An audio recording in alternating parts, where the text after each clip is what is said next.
전미애수님 댓글 나눔 함께합니다. 성부와 성자와 성령의 이름으로 아멘. 이제 예수 성심 성월이 이제 다가왔죠. 그래가지고 예수님 성심을 이렇게 해놓은 거죠. 나는 마음이 온유하고 겸손하니 내 멍에를 메고 나에게 배워라. 그러면 너희가 안식을 얻을 것이다. 마음이 온유하고 겸손하신 예수님의 마음 닮으려고 이제 노력하는데 잘 안 되고요. 그래도 이제 계속 닮으려고 노력해야겠죠.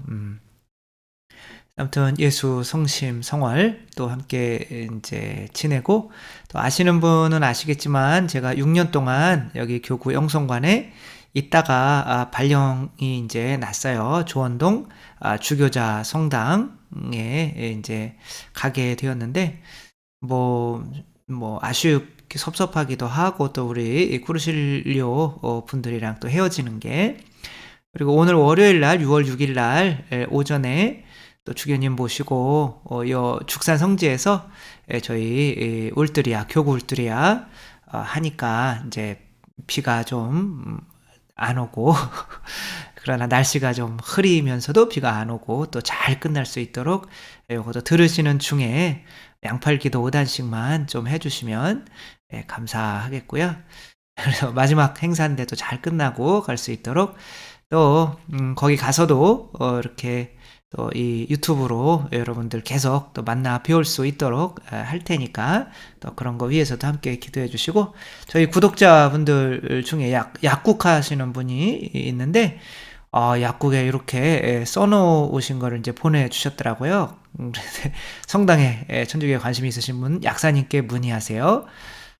정말 뭐 문의하든지 안 하든지 여기가 정말 가톨릭을 믿는 어떤 분이 하는 약국이고, 이런 것을 이렇게 하는 것 자체가 너무 좋아 보여서, 사실은 이렇게 다 대부분은 이렇게 해야 되는데 이렇게 안 하시는 분들은 회개하시고 빨리 이렇게 요런 정도 이렇게 써놓으시면 1년에 한두 분만이라도 내가 이런 것 때문에 구원을 할 수 있다면 그 사람이 영원히 감사하겠죠. 이게 아주 어려운 일이 아니니까 정말 좋은 시작을 하신 것 같아서 이렇게 보여드렸고요.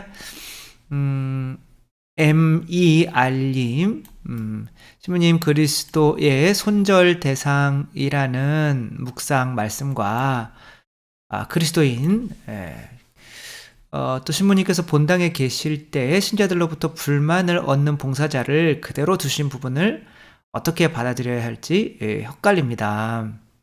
그러니까 이제 신자들로부터 불만을 갖는 신자도 신자잖아요. 그쵸? 자녀잖아요.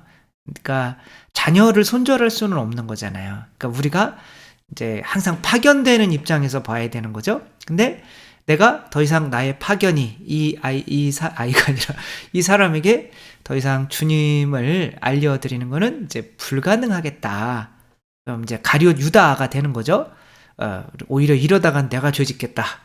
그런 경우는 이제 손절해도 되지만, 이제 계속 성당에 나오시는데 이제 다른 사람들에게 조금 안 좋은 평을 듣는다고 해서 그 사람을 그렇게 쫓아내면 안 되는 거죠. 아직도 성당에 나오는 거는 그래도 이제 나를 통해서 어떤 영향을 받으려고 하는 그런 게 있으니까, 아주 뭐 이렇게 나를 거부하고 이제 그러지 않는 이상에서는 이제 그렇게 이제 품어줘야 되는 거죠. 그리고 그러니까 영향이 가고 안 가고인 것 같아요. 나는 이제 마패를 들었는데 원숭이들한테 갈 수는 없잖아요. 그 마패가 뭔지 알아보는 사람에게 가야 되는 거죠. 왜냐면 나는 파견받았으니까. 그러니까 나가 사람을 만나는 목적은 이 사람에게 복음을 전하기 위한 거죠.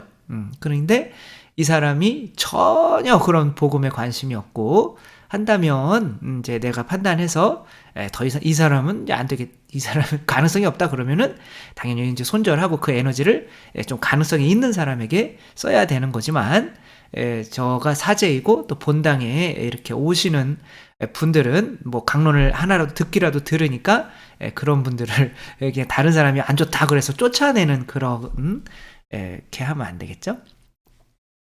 BAY님 질문이 있는데요. 가톨릭에서 인공피임은 허용이 안 된다고 알고 있는데 자세히는 모릅니다. 뭐 저도 그렇게 알고 있고요. 교회에서 자세히 가르쳐 주지 않기 때문이에요. 가르쳐 주는데 안 들으셨을 수도. 이미 6학년 몇 반 젊은 할머니이지만 이제 환갑이 지나신 분이죠. 옛날에 인공피임을 한 것을 성사를 봐야 하는지요. 그때는 모르셨잖아요. 그쵸? 그럼 같이 용서가 된 거예요. 이밖에 알아내지 못한 죄에 대하여도. 불임 수술을 한 자매님들도 많고 대부분은 여성들은 자연피임을 하는 사람은 정말 몇 안 됩니다. 쉽지 않죠. 그쵸? 그 주기를 따져가면서 하는 게. 피임했던 것은 성사를 본 적이 없는데 그냥 넘어가는 건 아닌 것 같습니다. 근데 그때 이렇게 또 이러한 상황은 또 아니었잖아요. 그쵸? 근데 지금 6학년이 넘으셔가지고 3학년 때 이렇게 한 거를 또 굳이 들춰내서 고해성사 받을 필요는 없다고 이제 생각을 하고요. 그러니까 어떤 신부님한테 진짜 좋은 얘기를 들었는데 아이들이 막 2,000번, 3,000번 넘어지잖아요. 그쵸? 근데 얘가 몇 번 실패했는지를 엄마들은 몇 번 넘어졌는지를 기억을 못해요. 근데 얘가 엄마라고 처음 했을 때 그리고 일어나서 한 발자국을 뛰었을 때 그 순간들은 기억을 많이 하죠. 그쵸? 그래서 하느님께서는 우리가 넘어진 거, 죄 짓는 거 그런 거 신경 안 쓰세요.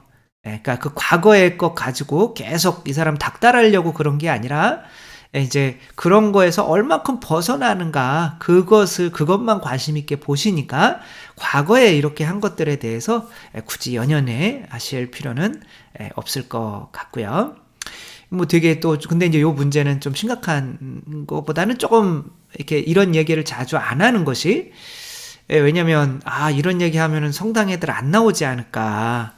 뭐 거의 뭐 이제 아이를 임신하기 위한 목적이 아니면 이제 약간 부부 관계가 조금 이렇게 불량스러운 것으로 이렇게 되는 게 그런 거니까 이제 약간은 좀 이렇게 이 교리들을 좀 쉬쉬하는 거는 아닌가 모르겠지만 이제 인공 피임과 같은 경우는 이제 우리가 부부관계를 할 때 두 가지가 이게 있어야 돼요. 하나는 이제 부부간의 사랑이 있어야 되고 부부간의 일치를 위해서 또 하나는 이제 자녀를 낳으려는 의도가 있어야 돼요. 근데 피임이라고 하는 거는 자녀를 낳으려는 의도를 우리 스스로 이렇게 버린 거잖아요.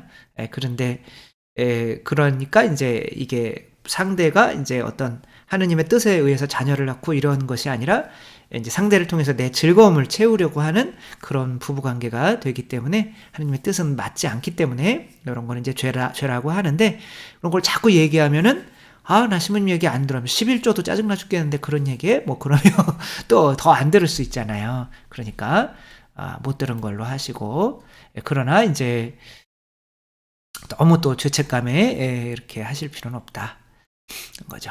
최님포도라님 님포도라 세례명을 받아 정체성이 생기는데 제 주변에서는 이 세례명을 애칭으로 부르는 분들이 있어서 조금 불편합니다. 제 세례명이 님포도라 님포하고 도라하고 합친 것 같아요. 그쵸? 님포도라 님프 도라 아무튼 님포씨, 님포언니라고 부릅니다. 마르셀라를 셀라라고 부르고 프란치스카를 프란이라고 부르고 큰일 났네요. 저도 그렇게 부르는데 특별히 긴 이름도 아닌데 두 자씩 줄여서 부르네요. 저는 언짢은데 신부님 생각은 큰일 났네요. 이미 말씀드려서 복음 나누 근데 이제 뭐 애칭은 또 있잖아요. 그쵸? 근데 제가 뭐 외국에 많이 나가본 건 아니지만 외국에서 본 경우는 대부분 다 두 자로 불러요. 예.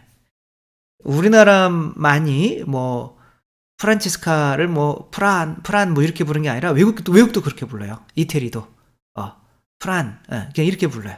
음. 그래서 뭐 저 같은 경우는 이제 이태리어로는 주세페거든요. 그러면 이제 그냥 세페라고 부를 수도 있고, 주세페는 길지 않으니까 그냥 뭐 주셉 뭐 아무튼 뭐 그렇게 하는데 대부분 다 두 자로 이렇게 부르는데, 물론 다 불러주는 게 좋기는 하겠죠. 좋기는 하겠지만 그래도 뭐 이렇게 요렇게 불러주는 게 좋잖아요. 그쵸?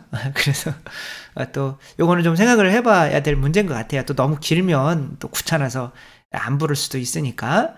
그래서 이렇게 뭐 두 자씩 이렇게 불러주는 것도 이렇게 안 믿는 사람들은 저 이름은 뭐지? 해가지고 이렇게 갈 수가 있잖아요. 근데 이제 님포도라 님은 이제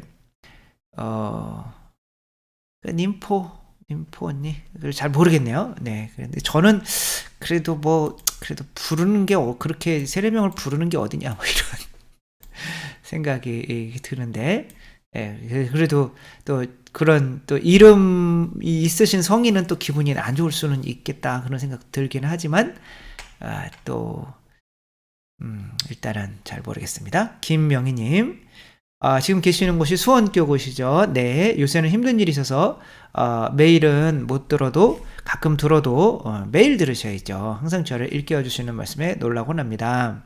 메일 주소나 전화번호는 010 이렇게 되고요. 메일 주소는 여기로 보내주시면 돼요. 이제 또 이게 아니라 이렇게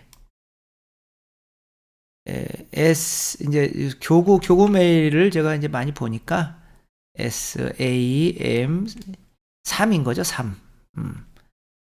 그리고 카수원, 카톨릭 수원이에요. 카수원.or.kr 이렇게 메일로 보내주시면 되고요. DS님, 존경할 하느님을 존경하시고 솔직한 질문. 저는 자다가 가끔씩 멍청을 하는데 죄가 되며 성사를 보아야 하나요? 하느님께 감사드리면 돼요. 저를 이렇게 아직도 힘이 이렇게 있으셔서 감사합니다 이렇게 하시면 되죠. 얼마나 감사한 일이에요, 하느님께. 근데 이제 이렇게 죄라는 거는 내가 컨트롤을 할 수가 있는데 내 의지로 그 쾌락을 맛보기 위해서 컨트롤을 안 했다 라고 하면 죄가 되는 거지만, 잠에서는 이제 자아가 거의 지배를 하는 상황이기 때문에 내가 그래도 평상시에 좀 야한 생각을 많이 하고 다니는구나 뭐 요런 식으로 정도 하고 다음부터는 조금씩 정결해져야겠다. 그리고 그거 몽정을 또 하신 거 가지고 그거는 내 의지로 한 것이 아니기 때문에 그것은 고해성사를 안 보셔도 될 것 같습니다. 영곡 강보르 영곡 아무튼 하느님의 음성을 듣는다는 것은 어떤 걸까요?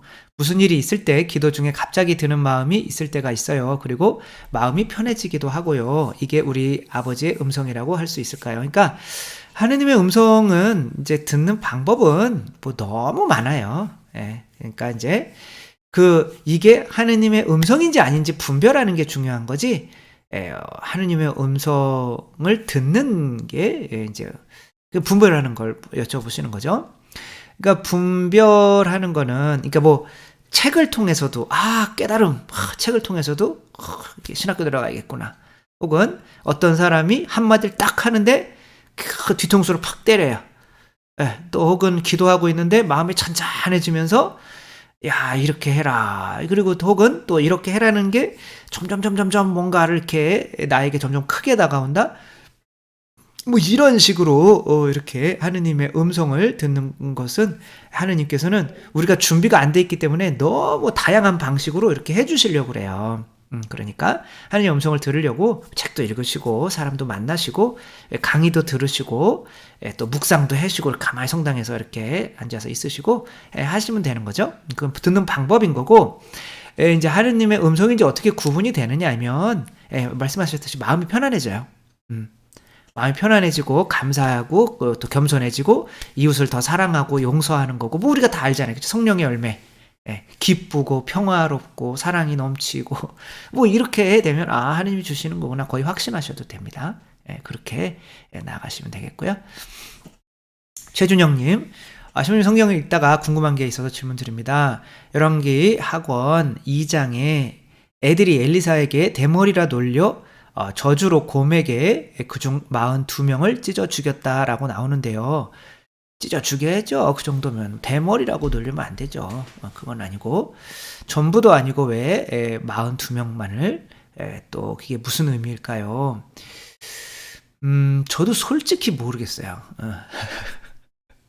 모르겠고, 지금 이제 요 열왕기 학원 2장이 엘리야가 스승이잖아요. 엘리야가 불마차를 타고 하늘로 올라갈 때 뭘 바라냐라고 했을 때 당신의 영겁을, 당신의 영을 2배를, 아니 스승의 2배를 달라고 욕심도 많어. 그래가지고 이제 그걸 받았어요. 그래가지고 이제 막 죽은 사람도 살리고 막 이렇게 하고 있었거든요. 그리고 이제 지금 베텔이라고 하는 곳으로 가는 중에 이런 일이 있었어요. 그래가지고 베텔은 하느님의 집이죠, 그렇죠? 그러니까 이제 성령을 받은 사람이 이제 하느님의 집이 된 거죠. 이제 하느님의 집을 어떤 어린이들이, 이가 이제 어떤 상징이겠죠, 그렇죠? 하느님의 집에 대해서 머리라고 하는 거는 나에게 어떤 위에 뭐죠? 아무튼 머리가 있다 이런 거죠. 우리의 머리는 이제 그리스도이신 거죠. 교회는 이제 그분의 몸이고, 근데 그 머리가 대머리다라고 하는 것에는 약간 윗사람, 어떤 순종하지 않는 이제 그런 거를 또 표현할 수가 있거든요. 그래서 이제 순종을 하지 않는다. 그런데 그러니까 우리 자매님들이 이제 미사뽀를 쓰잖아요. 그러니까 미사뽀는 순결의 의미가 아니에요.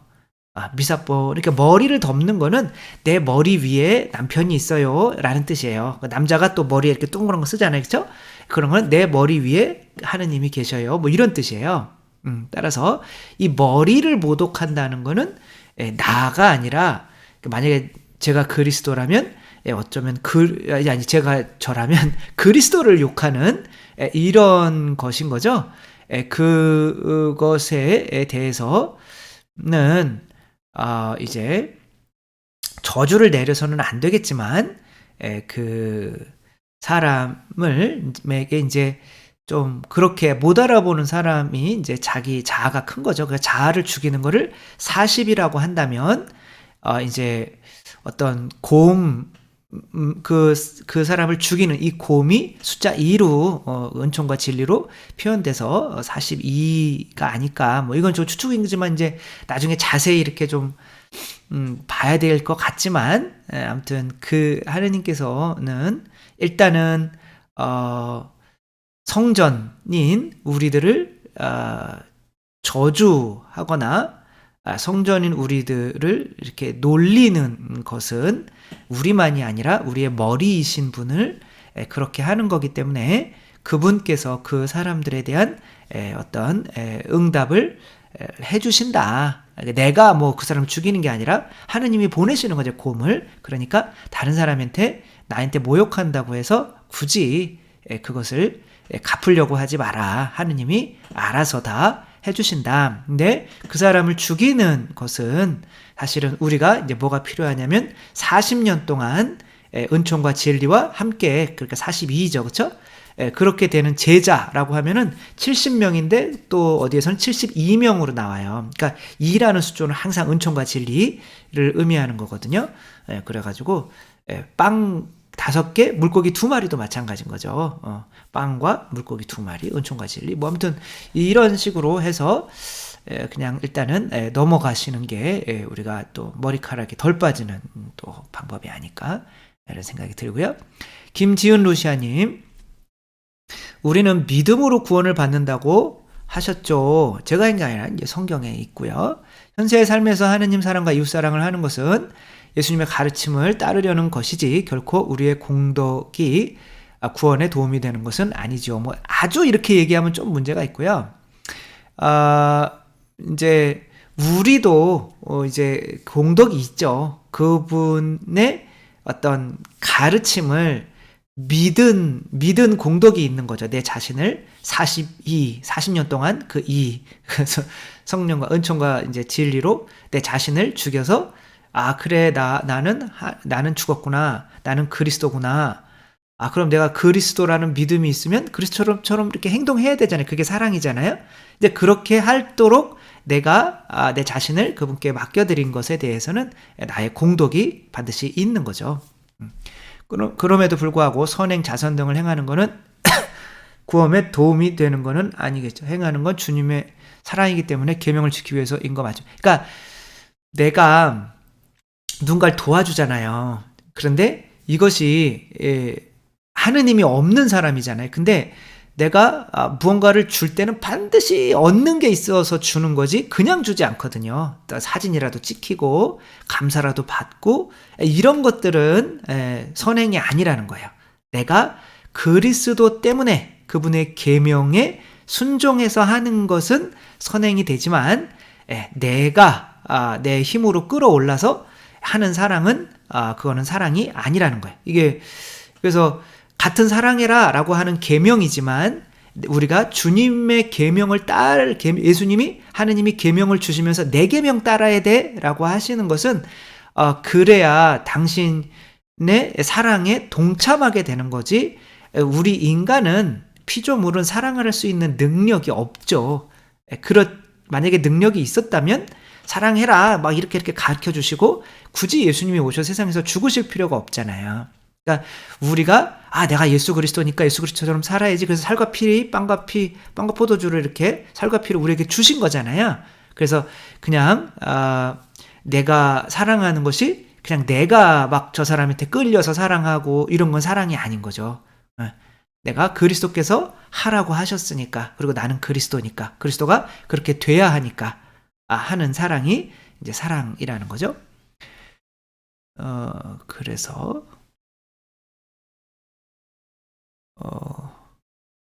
그 다음에 또 2개였던 것 같은 거네. 죽은 후에 하느님의 정의로운 심판이 있고 연옥은 우리의 잠벌을 기워 갚아 온전히 정화되어 천국에 가는 거잖아요. 그럼 지옥에 가는 건 믿음도 없고 일반적으로 말하는 큰 죄를 지은 사람들인 거죠. 그러니까 이제 뭐 큰 죄를 지어도 천당에 갈 수 있고요.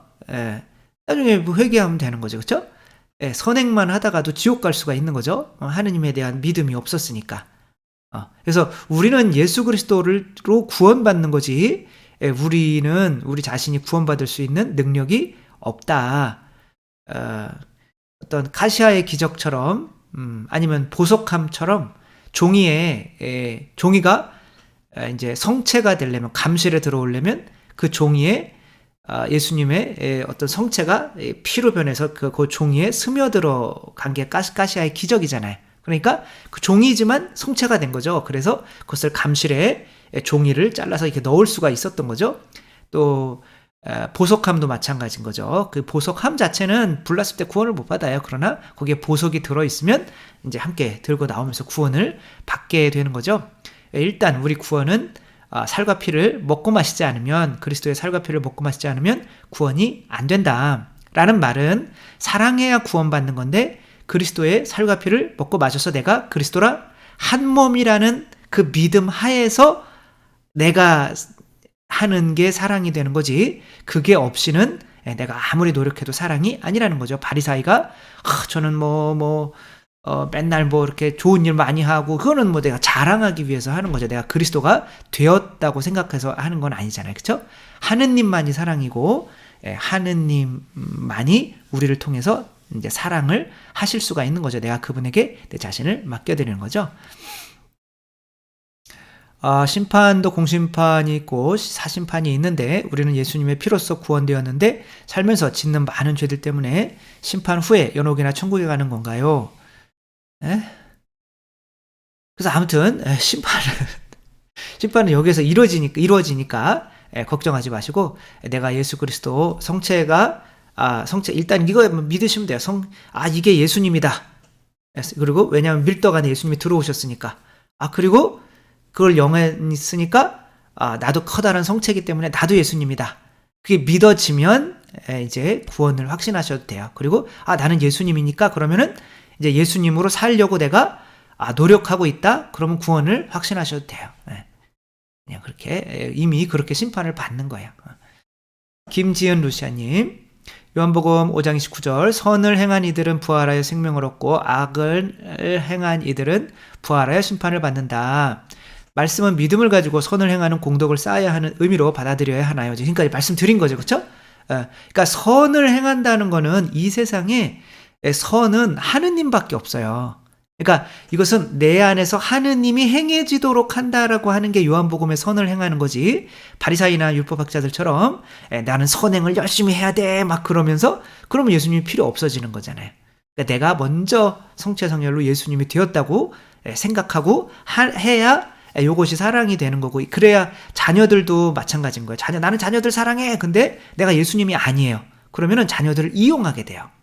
내 사랑이지만 우리 애가 좋은 대학 가서 나도 정말 이렇게 잘 됐으면 좋겠다라고 하는 거지만 걔를 통해서 나도 좀 그 이익을 봤으면 좋겠다 이런 마음이 생긴단 말이에요. 그런데 나는 그리스도다라고 생각하면서 하면은 야단치는 것까지 사랑이 되는 거죠. 왜 그리스도가 이럴 때면 얘 같은 경우는 성당 안 간다면 야단을 쳤을 거야. 그럼 그게 사랑인 거지. 내가 막 내 생각으로 사랑을 할 수 있다.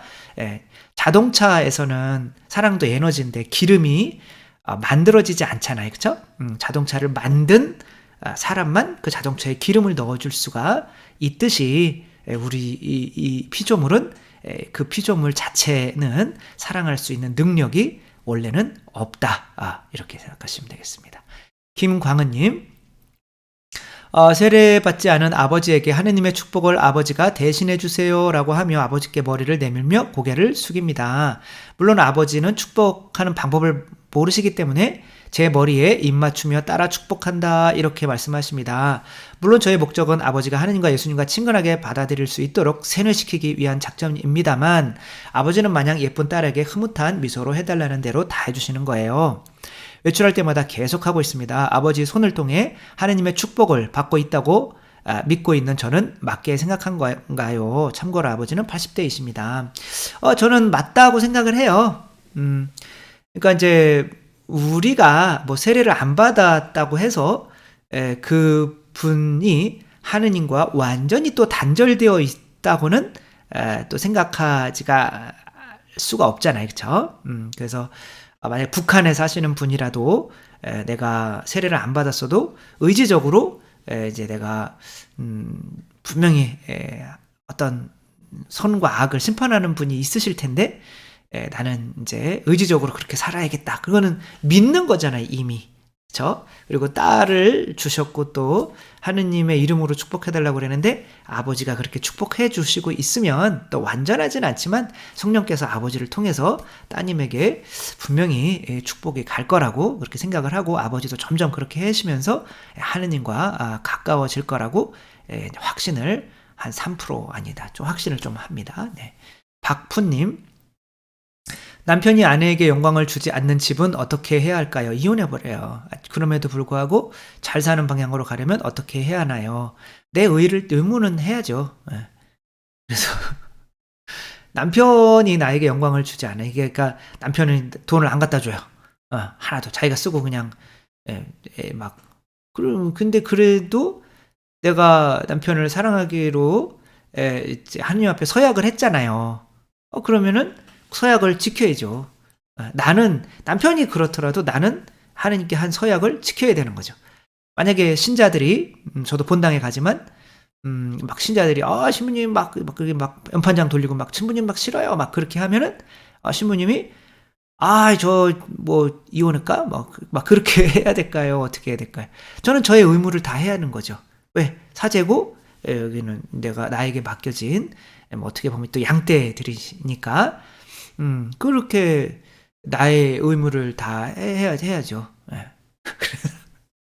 그래가지고 뭐 알고 결혼하셨어야 되는 건데. 네.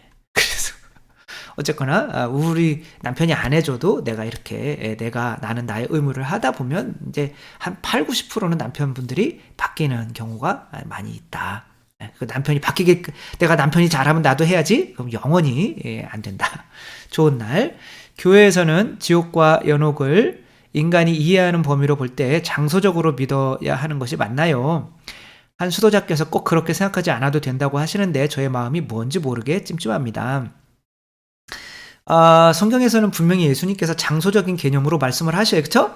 지옥에 간다. 그곳에는 불도 구더기도 죽지 않고 꺼지지 않는다. 이거 불이 있는 곳은 장소잖아요. 그쵸? 구더기가 기어다니는 건 장소잖아요. 예. 장소적인 의미인데 분명히 우리는 머리에 한계가 있어서 그 장소가 이런 3차원 세계는 아닐 수도 있는 거죠. 그러나 우리가 그 3차원적인 세계로 생각하는 것이 좋으니까 예수님께서 그런 식으로 말씀을 하신 거잖아요. 그러니까 그런 장소적인 식으로 말씀을 하셔서 하신 게 그게 우리가 이해하기 편하니까 그렇게 했다면 우리는 장소적인 개념으로 이해해야 될까요? 아니면은 그냥 뭐 그렇게 생각 안 해도 돼 그냥 우리 마음 상태인 거지 뭐 이런 식으로 해야 될까요? 장소적인 생각으로 하는 게 좋으니까 하느님이 예수님이 그렇게 말씀을 하신 거잖아요. 근데 지옥을 없애려고 하는 사람이 되게 많아요. 그거는 그냥 대부분은 다 이렇게 천당에 가는데 지금 우리의 마음 상태 이걸 우리한테 겁주려고 그래서 당신한테 오라고 이렇게 하느님과 약간 좀 헤어진 상태의 그런 거를 이제 약간 지옥이다 이렇게 표현한 거다 뭐 이렇게 하는데 그냥 그러지 말라고 그러시고 그냥 우리는 이렇게 장소적인 개념으로 생각을 하시는 게 좋다라고 하는 겁니다. 그리고 뭐 교리도 그렇고 성경도 그렇고 그렇게 하라면 그냥 하면 돼요. 굳이 그런 걸 바꾸실 필요가 없어요. 이렇게 바꾸시는 이유는 뭐냐면 해석을 하려고 그러는 거예요. 해석을. 해석. 성경은 해석하는 것이 아니라 믿고 뭐 하는 거라고 그랬어요? 순종하는 거죠. 근데 해석을 하다가 보면은 어떻게 되냐면 내 어떤 상태를 성경을 통해서 합리화를 시켜요. 그러면 성경을 바꿔야 돼. 나는 지금 개신교라 성경을 안 믿어요. 성체성사를 안 믿어. 그러면 성경을 어떻게 해야 돼요? 내 살과 피를 먹고 마셔라를 해석을 해야 돼요. 이거는 꼭 그런 의미는 아니야. 이렇게. 마찬가지인 거죠. 성령을 받으라. 누구의 죄든지 용서해주면 용서받을 거야. 그러는데 근데 개신교회는 저희가 없어요. 죄를 용서하는 권한이 신부한테 있을 리가 없다. 이제 그런데 그러면 어떻게 해야 돼? 이거를 해석을 해야 되는 거야. 그거는 꼭 그런 의미로 한 것이 아니라 뭐 이런 거. 베드로 위에 교회를 세웠다. 근데 이 베드로 인정하면 안 돼요. 거기는. 그러면 어떻게 해야 돼요? 베드로의 믿음 위에 세웠다. 이렇게 해석을 해. 근데 해석을 하는 것 자체가 이미 다 내가 성경 위에 올라서서 그거를 다 바꾸는 거야. 우리는 성경은 믿고 순종하는 게 성경이라는 거. 식빵 굽는 고양이. 갑자기 입에 침이 도네요. 신부님, 견진성사를 받지 않고도 신앙생활을 할 수 있는지 궁금합니다. 신앙생활은 당연히 할 수 있죠. 세례만 받아도. 굳이 안 받아도 될까요? 받아야죠. 그러니까 애기로 살아도 될까요? 뭐 이런 거죠. 그쵸? 애기로 살면 되는 거죠. 근데 굳이 어른이 안 돼도 될까요? 그게 뭐예요? 돼야죠. 돼야죠. 어른이 돼야 되는 거 아니에요? 그쵸? 발전이 있어야 되는 거잖아요. 그래서 이제 그렇게 발전을 하는데 견진성사가 도움이 안 된다라고 생각할 수도 있는 거고 나는 발전하기 싫다라는 걸 수도 있잖아요. 그쵸? 이거 둘 다 잘못된 거잖아요. 그러니까 견진성사는 받으셔야 됩니다. 하느님 안에 죽치고 머무는 하느님의 자녀가 되겠습니다. 네, 식빵 또 구우시다가 또 죽도 치시다가 아무튼 네, 이렇게 정말 열심히 사시려고 하고 또 많은 또 궁금해하면서 또 이렇게 발전해 가시고 하는 또 이런 것들이 아주 제가 아주 큰 건 아니지만 그래도 이런 거를 하면서 이런 분들이 한두 분 또 이렇게 더 많으시겠지만 그런 게 너무 보람 있고 감사하고 또 여기서 뭐 이제 여길 떠날 입장인데 참 이거 저는 코로나 없었으면 어떻게 했을 뻔했을까 그런 생각이 들 정도로 아주 감사한 이런 거였습니다. 네, 다음 주까지는 또 여기서 녹화를 하고 그 다음 주에는 이제 이동을 해서 거기서 어떻게 되는지 한번 상황을 하루 이틀은 어쩌면 막 짐 싸고 뭐 하고 옮기고 해서 바빠서 이렇게 못 올릴 수도 있을 텐데 아무튼 최대한 매일 올릴 수 있도록 하겠습니다.